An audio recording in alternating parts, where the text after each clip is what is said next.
হুকুকুল ইজ্জাহ, ইজ্জতের সম্মানের দিক দিয়ে তার মানে আঘাত করেছে, মৌখিক কথা বলে কষ্ট দিয়েছে, গীবত করেছে, তার ব্যাপারে কিছু কুৎসা রটায়েছে, এত মারাত্মক গুনাহ।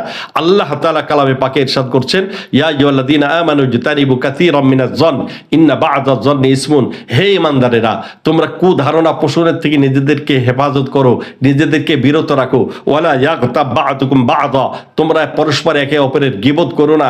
আয়াকুলু লাহমা আখি মাইতা, তবে কি কোনো ব্যক্তির মৃত ভাইয়ের গোশত খেতে পছন্দ করে? আল্লাহ তাআলা নিজে বলছেন ফাকারিতুমুহু, এটা অবশ্যই তোমরা ঘৃণা করবে, অপছন্দ করবে।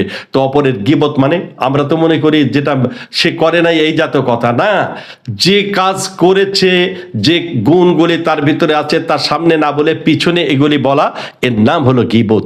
আর যা করে নাই এমন কোন দোষ চাপায়ে দেওয়া, তাকে বলা হয় কাযাফ। এটা তো আরো মারাত্মক। ইসলামিক বিধান হলো কোন ব্যক্তির উপরে যদি অপবাদ চাপানো হয় তো তাকে 80 দূররা লাগাতে হবে।